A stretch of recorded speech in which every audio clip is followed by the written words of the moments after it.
Hello dears, പുതിയൊരു വീഡിയോയിലേക്ക് എല്ലാവർക്കും സ്വാഗതം. അപ്പോൾ ഇന്ന് ഞാൻ ഒരു കിച്ചൺ ടിപ്സുമായിട്ടാണ് വന്നിട്ടുള്ളത്. റെസിപ്പി എന്ന് പറയാൻ പറ്റില്ല, നമ്മുടെ കാന്താരിപ്പൊടിയാണ്. അപ്പോൾ നമ്മുടെ വീട്ടിൽ ഒരുപാട് കാന്താരിയൊക്കെ ഉണ്ടെങ്കിൽ നമുക്കിതുപോലെ എടുത്ത് വയ്ക്കാം. നമ്മൾ കുരുമുളക് പൊടിയൊക്കെ യൂസ് ചെയ്യുന്നത് പോലെ കുറച്ച് മാത്രമേ ഇത് യൂസ് ചെയ്യാൻ പാടുള്ളൂ. അപ്പോൾ അതിനായിട്ട് ആദ്യം നമ്മളിതുപോലെ 2-3 ചെടികളിൽ നിന്നിട്ടായിട്ട് ഇത്രയും നമുക്ക് അറുത്ത് കിട്ടിയിട്ടുണ്ട്. അപ്പോൾ ഇത് അറുക്കുന്ന സമയത്ത് നമ്മുടെ വിരലിലൊക്കെ അറയൊക്കെ പിടിക്കും, അതൊക്കെ 2 ദിവസം കഴിഞ്ഞാൽ പോയിക്കോളൂ കേട്ടോ. അപ്പോൾ ദേ നമ്മൾ നന്നായിട്ട് കഴുകി അതിലത്തെ വെള്ളമൊക്കെ ഒന്ന് തോർത്തിയതിന് ശേഷം നമ്മളിതിനി ഒന്ന് ആവി കയറ്റാൻ പോവുകയാണ് കേട്ടോ. അപ്പോൾ നമ്മൾ ആവി വന്നതിന് ശേഷം നമ്മൾ ഇഡലി തട്ടിൽ ആവി ഒന്ന് വന്നതിന് ശേഷം നമുക്ക് നമ്മുടെ കാന്താരി മുളക് അതിലേക്ക് ഇട്ട് കൊടുക്കാം. ഞങ്ങളിവിടെ ഇതിന് അരിമുളകെന്നും പറയാറുണ്ട്. അപ്പോൾ അതേ നമ്മൾ ഇട്ട് കൊടുത്തിട്ടുണ്ട്. അപ്പോൾ ഒരു 1-2 സെക്കൻഡ് 2 മിനിറ്റ് മാത്രം നമ്മൾ ഒന്ന് ആവി കയറ്റിയാൽ മതി. അധികം വേവരുത്. നമ്മൾ ജസ്റ്റ് അതിൻ്റെ ഒരു മണം ഒക്കെ ഇങ്ങനെ വരാൻ തുടങ്ങുമ്പോൾ നമുക്കത് ഓഫാക്കാം. അപ്പോൾ ഇത് അടച്ച് വെച്ചിട്ടുണ്ട്.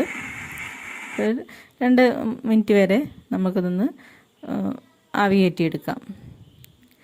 അപ്പോൾ നമ്മളത് തീയൊക്കെ ഓഫാക്കിയിട്ടുണ്ട്. ഇനി നമുക്കത് കോരി നമുക്ക് നമ്മൾ ഉണക്കാൻ ഇതിലേക്കാണോ അല്ലെങ്കിൽ ഉണക്കാൻ വേണ്ടിയിട്ടുള്ളൊരു പരന്നൊരു പാത്രത്തേക്ക് എടുക്കുക, അല്ലെങ്കിൽ നമ്മൾ ഷീറ്റിലേക്ക് എന്തിലേക്കാണെങ്കിൽ അത് ഒന്ന് കോരിയെടുക്കാം. അപ്പോൾ അധികം വേവിക്കരുത്. ഇതുപോലെ നമ്മൾ ഒരു 2 മിനിറ്റ് നേരത്തേക്ക് മാത്രം ഒന്നും കൂടെ ആവി കയറ്റിയെടുക്കുക. അപ്പോൾ അതൊന്നും ഇങ്ങനെ ചുങ്ങി കിട്ടും. ഇതുണ്ട് ഇങ്ങനെ ഒന്നുകൊണ്ട് അതിൻ്റെ ആ ഒരു പഫി ആയിട്ട് നിൽക്കുന്നതൊക്കെ ഒന്ന് ചുങ്ങി കിട്ടും. അപ്പോൾ അത്രയ്ക്കും മതി, നമ്മൾ കളറൊന്നും പോവരുത്.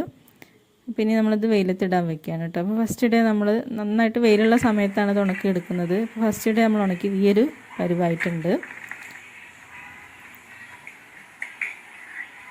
അപ്പോൾ ഇതാണ് വാടിയ പോലെ. പിന്നെ ഇത് 2ാമത്തെ ദിവസം നമ്മൾ ഉണക്കിയെടുത്താണ്. അപ്പോഴേക്കും അതിൻ്റെ കളറൊക്കെ ഒരു യെല്ലോ ഇതിലേക്ക് വന്നു കേട്ടോ. അപ്പോൾ ഈ ഒരു കളറിലേക്ക് മാറി. ഇത് 2ാമത്തെ ദിവസമാണ്. ഇത് 3ാമത്തെ ദിവസം. നല്ല വെയിലുള്ള സമയമായിരുന്നു.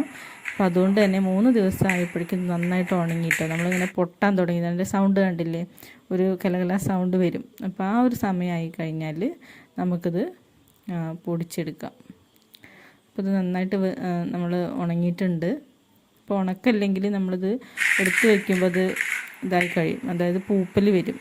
അപ്പോൾ നന്നായിട്ട് ഉണങ്ങിയതിന് ശേഷം മാത്രമേ ഈ ഒരു സൗണ്ട് ഇങ്ങനെ വരും. സാധാരണ നമ്മുടെ പച്ചയാണെങ്കിൽ ഇങ്ങനെ സൗണ്ട് വരില്ല. നന്നായിട്ട് ഉണങ്ങിയതിന് ശേഷം നമുക്ക് ഈ ഒരു പരുവാകുമ്പോൾ നമുക്കിത് പൊടിച്ചെടുക്കാം. നമ്മൾ അത്രയും ഉണക്കിയതിന് ശേഷമാണ് ഒരു 500 ഗ്രാം അല്ലെങ്കിൽ 250 ഗ്രാം ആകുമ്പോഴേക്കും അതൊരു 100 ഗ്രാം 150 ഗ്രാം ആകുമ്പോഴേക്കും അത്രയും ചുരുങ്ങും. അപ്പോൾ ഇതേ ഉണക്കി നമ്മളത് പൊടിച്ചെടുത്തിട്ടുണ്ട്. മിക്സിയിൽ നന്നായിട്ടൊന്ന് പൊടിച്ചെടുത്തിട്ടുണ്ട്. അപ്പോൾ ഞാൻ നല്ല നൈസാക്കി പൊടിച്ചിട്ടില്ല, കാരണം നമുക്കത് എടുക്കുമ്പോൾ പിന്നെ തുമ്മൽ പ്രശ്നങ്ങളൊക്കെ ഉണ്ടാകും. ഈ ഒരു ഇതിൽ മതിയാവും. ഇനി നമുക്കിത് കുരുമുളക് പൊടിയൊക്കെ നമ്മൾ മുട്ട നമ്മൾ ഓംലേറ്റ് ഉണ്ടാക്കുന്ന സമയത്തും അങ്ങനെയൊക്കെ നമുക്കിത് ഉപയോഗിക്കാൻ നല്ലതാണ്. അതുപോലെ കറിയിലൊക്കെ കുറച്ചിട്ട് കൊടുക്കാം, കൂടുതൽ ഉപയോഗിക്കരുത്. പിന്നെ നമുക്കിത് നല്ല മുറുക്കുള്ള അടപ്പുള്ള ഒരു പാത്രത്തിലേക്ക് മാറ്റി ഒരുപാട് കാലം സൂക്ഷിച്ച് വയ്ക്കാം. കുറച്ചുള്ളെങ്കിലും ഒരുപാട് നമുക്ക് ഉപയോഗിക്കാൻ കഴിയും. Thank you.